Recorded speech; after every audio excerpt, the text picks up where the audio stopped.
Familia, también pueden encontrar el contenido en Spotify, Amazon Music y Apple Podcasts. Les dejaré los enlaces en la descripción y en los comentarios. Sin más, comenzamos. En mi familia, rara vez se hablaba de mi tío David. De pequeño no solía preguntarme el porqué de esto y simplemente seguía con mi vida. Mi madre, la hermana de mi tío David, nunca me dijo que él fuera malo, solo que le seguía la corriente a la familia, y por ende, nunca me prohibió hablar con él. Siempre he creído que mi mamá quería que yo fuera el que creara mi propia opinión acerca de mi tío David. Cuando comencé a entrar en la pubertad, como es propio de esa edad, comencé a sentirme muy solitario e incomprendido, y por ende, comencé a empatizar más con mi tío David. Me imaginaba lo triste que podría ser su vida al ser el apestado de la familia y pensé que yo podría romper con aquella cadena de personas que sin saber del todo porque solo lo ignoraban. Él es una estupenda persona y la razón por la que es despreciado por la familia no es justificada, no lo diré abiertamente, pero seguramente más de uno podrá deducirlo. En fin, pasé mucho tiempo con él durante esa etapa de mi vida y de hecho, él siempre estuvo muy dispuesto a convivir conmigo. Él es un artista, es miembro de una banda y toca el violín y la guitarra. Él es una persona que transmite mucho, me refiero a que no tiene que decirte gran cosa para que sepas que algo lo pone feliz o triste. Al igual que él no tiene que decirte nada, para saber que disfruta de tu compañía. La segunda cosa que me di cuenta casi de inmediato, era que su departamento no era precisamente un lugar común. A menudo las cosas aparecían en otro lugar y también se escuchaban azotes de puertas o cosas cayendo, entre otras situaciones, aunque realmente no eran cosas que causaran malestar y por ende, mi tío y su mejor amigo, Hugo, el cual vive con él, no se inmutaban ante esto. Un día les pregunté el por qué no se mudaban o al menos intentaban hacer algo al respecto. Sin embargo, Hugo me dijo que no había un solo lugar en el mundo en el que ninguno de los dos pudiese huir. Hugo me dijo también que si bien a él ese tipo de cosas le pasaban siempre, a mi tío estas cosas comenzaron a perseguirlo un par de años después de la muerte de su hermano. Cuando me contó eso, supe casi de inmediato a quién se referían, aunque jamás supe la historia como tal, solo sabía que el hermano menor de mi madre, Jorge, se había quitado la vida a la edad de 17 años. Mi tío David me contó que de hecho, había sido el quien lo encontró, su cuerpo estaba flácido y mi tío examinó el cuerpo de su hermano, se había ahorcado en su habitación, nunca se encontró ninguna nota explicativa, ni pista de algún trágico suceso. Sin embargo, mi tío David no tan solo no sabría más de su hermano, sumergiéndolo en una gran tristeza, sino que también su vida comenzaría a cambiar después de eso. Por lo que mi tío me contó, los sueños comenzaron a pasar 2 años después del suceso de su hermano Jorge, eran vísperas de Navidad y estaba de visita en la casa de mis abuelos, junto con su buen amigo Hugo. Aquel día casi al llegar mi tío se había ido a acostar temprano debido a un resfriado y dolor de cabeza, no había consultado ningún médico, por lo que no estaba tomando ninguna especie de medicamento. Mi tío me cuenta que rápidamente entró en un fuerte sueño profundo y tuvo un sueño muy vivido, en el que él había regresado a la escuela secundaria en el pueblo donde creció, caminaba por unos corredores, sin ir a ningún sitio en específico. Cuando llegó al final del corredor, en vez de dar vuelta a la izquierda o a la derecha, sintió una necesidad irresistible de entrar por la puerta que estaba frente a él. Al entrar descubrió que estaba en la habitación en la que Jorge se había ahorcado. Esto hizo que se sobresaltara tanto que creyó que alguien lo había sacudido y sacado del sueño, y que había despertado en aquella habitación. Sentía bastante temor y casi de inmediato se percató con terror de la ferocidad de un viento que soplaba a su alrededor. Al mirar en retrospectiva, tenía más miedo de ver de nuevo a Jorge colgado en las vigas que de cualquier otra cosa. Se encontraba en la misma habitación en la que sucedió todo. Se acuerda que se puso exactamente debajo de la viga, que estaba mirando hacia arriba, reflexionando lo que había sucedido. No estaba seguro si ya estaba despierto o no, cuando tuvo una sensación de que una cuerda le apretaba la garganta, no podía respirar y le invadía el pánico. Se agarraba la garganta anhelando el tan preciado aire, podía sentir que su cuerpo se ponía cada vez más frío y se empezaba a entumecer. Sentía una agonía abrasadora mientras cada célula de su cuerpo parecía clamar y clamar por un poco de oxígeno, un escalofrío viento aullaba a su alrededor. Se preguntó a sí mismo si eso era lo que se sentía morir, si acaso eso era lo que Jorge experimentó mientras se asfixiaba lentamente, trató de pensar algún rezo o plegaria que pudiera ofrecer, pero en verdad no podía recordar ninguna.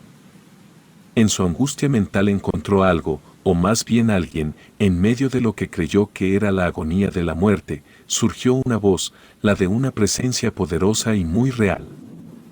Era su hermano Jorge. Mi tío David afirma que sintió que era su hermano, de inmediato lo invadió una sensación de descanso y serenidad, todo el temor y el pánico se esfumó con la aparición de su hermano.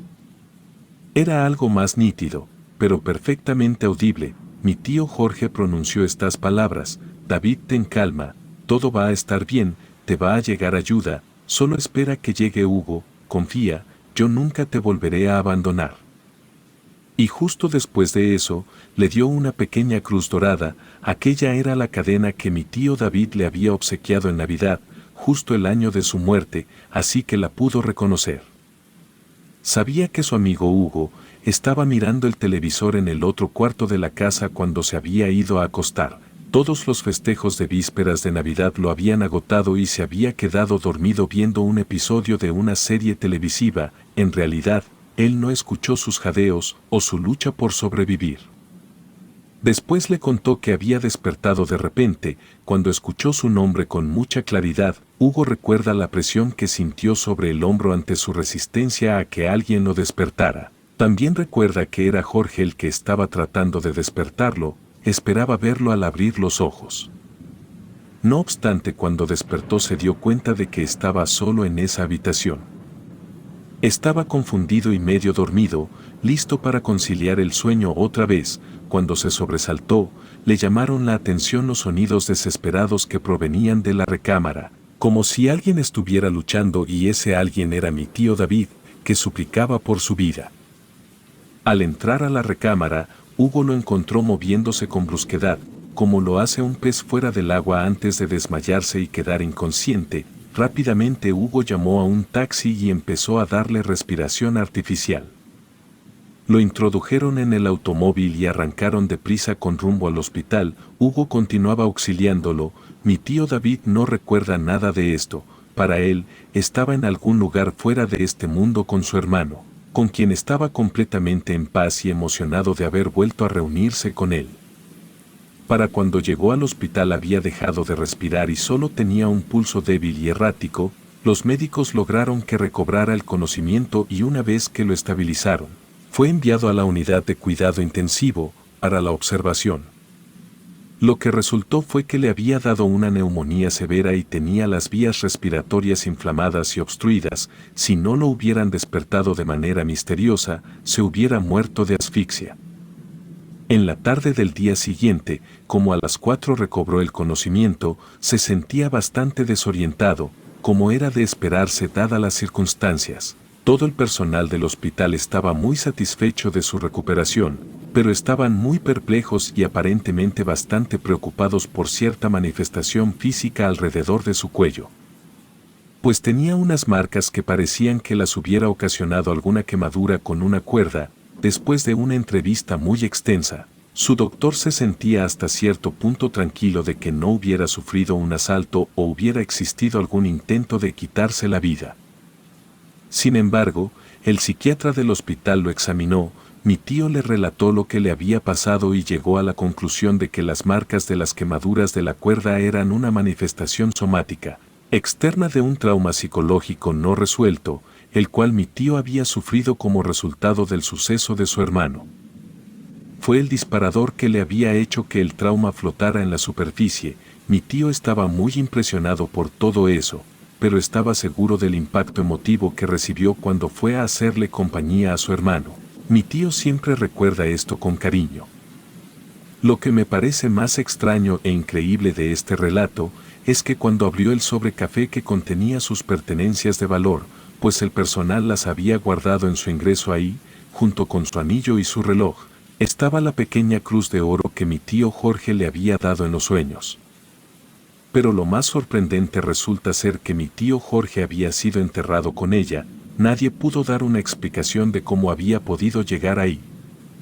Mi tío salió del hospital en poco más de una semana después de su ingreso, justo a tiempo para Navidad. A mi tío no le quedaba ninguna duda de que había sido Jorge quien le había avisado a Hugo de su situación, y también para que despertara a tiempo, también fue mi tío Jorge, quien fue su consuelo y apoyo mientras colgaba entre la vida y la muerte. Él está más que convencido de que existe una cortina que se divide en estos dos mundos y que ésta es sumamente delgada. Según mi tío, este fue el inicio de lo que él denomina como el día que me volví un imán de cosas del más allá. Sin embargo, su amigo Hugo, él tiene un sinfín de historias de eventos paranormales. Sin embargo, no tiene ninguna historia origen. Pues según Hugo, es algo que le ha pasado desde que tiene memoria, a donde sea que él se mude, o si pasa más de unos cuantos días en algún lugar, estas cosas tienden a ocurrir. Y por ende, me contaron lo que vivieron cuando recién compraron ese departamento para mudarse juntos. Tardaron unos cuantos días en trasladar todas sus pertenencias y una de las primeras cosas que pusieron en el lugar fue el antiguo piano de Hugo. En aquel entonces planeaban que su banda practicara en la sala comedor que tenían en el centro, unas puertas de cristal que servían como división. Había un pequeño vestíbulo que separaba los cuartos y su cocina, la cual se extiende de manera paralela a la sala comedor. Hay una puerta de cada lado de la cocina, lo que permite acceso a cualquier lado. Planeaban poner el piano en la sección de frente, o sea en la sala comedor. Después de llevar algunos colchones y algunos muebles decidieron descansar. A la mañana siguiente, cuando despertaron se sorprendieron al ver que el piano, el cual era enorme y sumamente pesado, ahora se encontraba en la parte trasera de la sala. Como no se habían quitado las patas del piano, se tuvieron que haber hecho varias maniobras para que pasaran por las puertas de cristal. Esa labor debía de haber sido una total proeza. A manera de broma decían que debía de haber ratones enormes, los cuales movieron el piano. Mi tío David, quien para ese momento no estaba acostumbrado a esos acontecimientos, le sugirió a Hugo que lo dejara ahí, pero Hugo prefería la acústica y la estructura de la sala.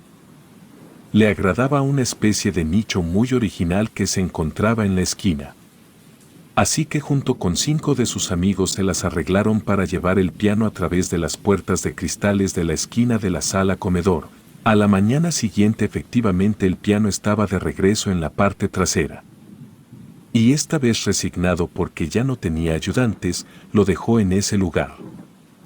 En otra ocasión, ya cuando estaban completamente instalados, Hugo decidió revisar una partitura musical en la mesa de la cocina. La única persona que estaba en la casa además de él era David, quien se había subido a descansar y como Hugo estaba tan ocupado, no se percató de unos sonidos.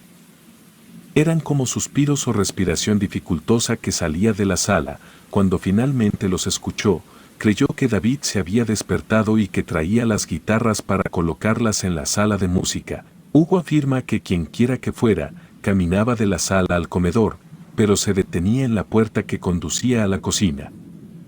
Y después caminaba del otro lado con suspiros de angustia además de frustración, como si quisiera salir de la sala comedor, pero no podía pasar por las puertas para entrar a la cocina. Hugo estaba tan intrigado por estos pasos tan singulares. Así que se apresuró hacia la sala para ver qué era lo que estaba ocurriendo. Sin embargo, no había nadie ahí. Casi esperaba ver que otra vez habían cambiado el piano de lugar y sintió un alivio al verlo en el sitio de siempre, aunque no es nervioso. En especial cuando se trata de actividad paranormal, le dio gusto ver que ya estaban llegando los otros integrantes de la banda. Les dijo que tanto él como David estaban convencidos que espantaban en ese lugar y les describió lo que estaba sucediendo. Unos días después, cuando el hombre que les vendió el departamento regresó a recoger sus últimas cajas, Hugo le relató lo que les había estado sucediendo y el antiguo dueño dijo que no le sorprendía.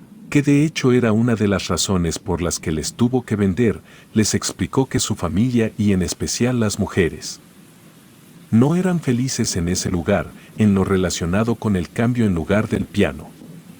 Aquel hombre les explicó que la habitación de frente, o sea la sala, se había utilizado hace mucho tiempo como la sala de descanso para los funerales de las personas que morían en la familia. Esto fue antes de que existieran las funerarias.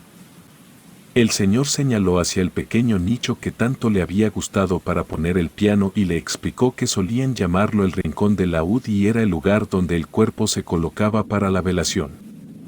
Así que el piano no les agradaba a los difuntos, porque estaba en la sala de velación. De cualquier manera, era evidente que a algún ser invisible le gustaba el piano, pues ciertas melodías tenebrosas con frecuencia despertaban a mi tío y a Hugo. Una noche cuando ya se habían retirado a descansar, a Hugo y a mi tío David los despertó un fuerte chasquido que parecía el sonido de un trueno, a este le siguió otro. Solo que esta vez también se escuchó como si alguien cerrara de manera violenta la cubierta del piano, las cuerdas de piano se podían escuchar por toda la casa de hecho. Hugo pensó que a lo mejor había caído un rayo sobre el piano, bajó con prisa de la escalera hacia la sala para revisar el piano y mi tío David lo siguió y de ahí encendieron las luces, pero por su parpadeo se anunciaba que muy pronto se suspendería la corriente eléctrica, así que de ahí fue a la cocina para traer un par de linternas. Regresó justo a tiempo para poder presenciar la forma en que otro relámpago iluminaba la sala comedor y esta vez se perdió la energía eléctrica. Hugo y mi tío prendieron las linternas y revisaron las habitaciones para cerciorarse de que no hubiera ninguna avería eléctrica, iban desconectando todo a su paso mientras se encaminaban hacia el piano. De pronto vieron un tercer relámpago, sin embargo, este no alumbró la sala, sino que iluminó el piano. Parecía como si una concentración amorfa de luz se aproximara y entrara en la cubierta del piano, a medida de que volvía a surgir de manera lenta, la luminiscencia amorfa empezó a tomar forma de una mujer. No podían creer lo que sus ojos veían. El fantasma se convertía en la figura de una mujer vestida de blanco y parecía sorprenderse al verlos a ellos, de la misma manera que ellos dos se impresionaban al verla a ella. Unos segundos después la mirada de aquella mujer cambió a una de desafío, como si estuviera vigilando su territorio. Movía la cabeza y los miró fijamente antes de que volviera a entrar a ese piano. Mi tío David piensa que quizás de alguna manera, aquella mujer fue una de las muchas personas que fueron veladas en aquel lugar antes de volverse departamento y quizás le había gustado mucho el piano. Así que por lo general ellos dejaban que lo usara cuando quisiera. En una ocasión les pedí que me dejaran dormir ahí para grabar un video de cómo el piano se toca solo en la noche y puedo dar fe de que sí pasa. Sin embargo, a la mañana siguiente cuando fui a recoger mi teléfono, este se estaba quemando, como si hubiera sufrido una descarga eléctrica. Supongo que los sucesos en el departamento de mi tío y su amigo se quedarán en un perpetuo misterio. Relato escrito y adaptado por Lisa Hernández.